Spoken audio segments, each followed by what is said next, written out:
көзді ашып жұмғанша қызықты демалысымыз, оқушылардың керемет демалыстары бітуге таяп қалды. Енді ережемізді жинап, сабаққа қарауымыз керек. Ол үшін не істейміз? Қолымызда кітап жоқ, қайдан оқимын? Мен кітабым жоқ дейді оқушыларымыз. Сол үшін мен сіздерге кітапты қайдан алу керек, қалай алу керек екенін түсіндіретін боламын.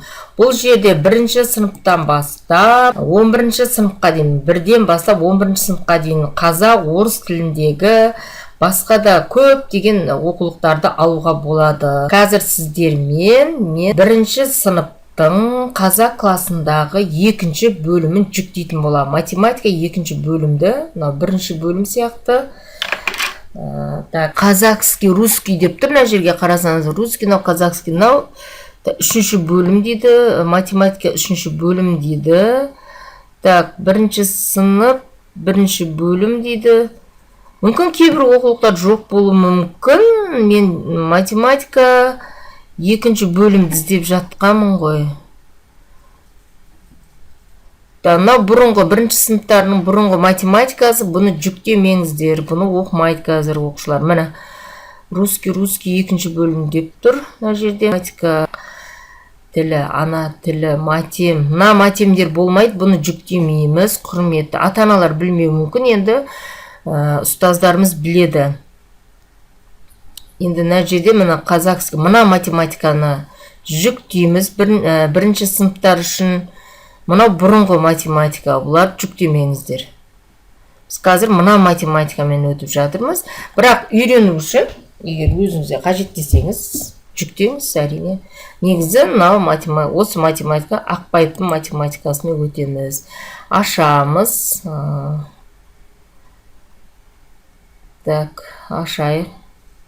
Мына жерде оқысаңыздар да болады. Жүктемеймін, тек менің және немде тұра берсін, оқимын десеңіз, оқи берсеңіз де болады. Сосын оны жүктеуге де болады. Мына жерде авторлары тұр, қай жылы шыққан? 21-ші жылы шыққан. Қазақ тілінде дейді, 1-ші класс. Мына енді жүктейік. Скачать деп 1-ші жүктеп аламыз өзін, кітаптың өзін.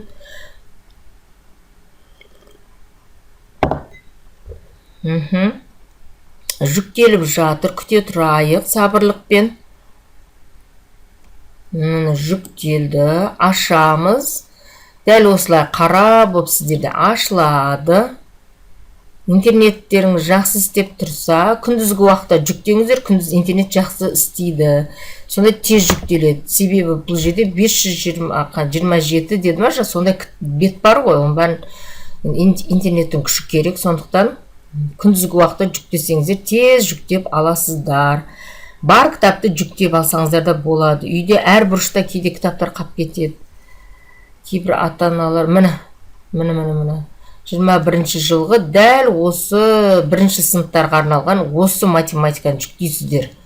Міне осы жерден көрсеңіздер де болады, бірақ қанша дегенмен баланың көзі ауырады, ол үшін сіз оны кітап қымбат демей-ақ үйіңізде цветной принтер немесе жай принтер болса, оны мынау арқылы басып шығарып беруіңізге болады. Файлға салып, ол да сіздің қалтаңызға эконом.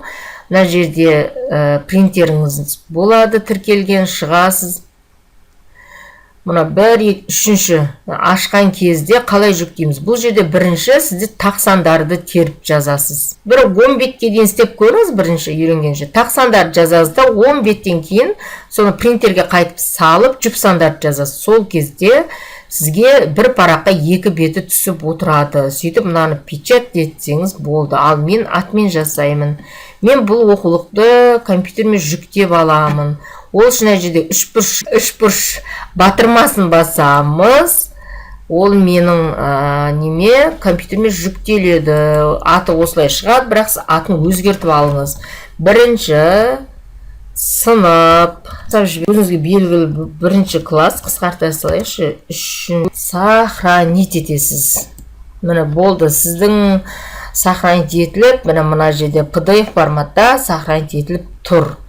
Ал енді бұл оқулықты қайдан жүктеп отырсыз деген сұрақ келеді. Бұл оқулықты мен мына жерде оқулық.kz деген сайт бар, міне көріп отырсыздар оқулық.kz аста тастап кететін болам.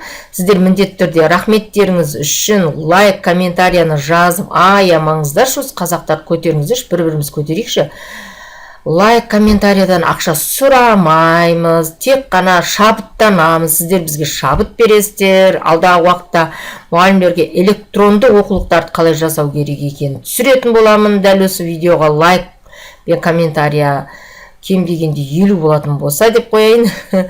Рахметтеріңіз болсын. Міне оқулық.kz сайт электронды оқулықтарын бәрін жүктеңіздер, дайындалыңыздар. Көзді ашып жұмғанша қыркүйекте басталып кетеді. Келесі кездескенше сау болыңыздар.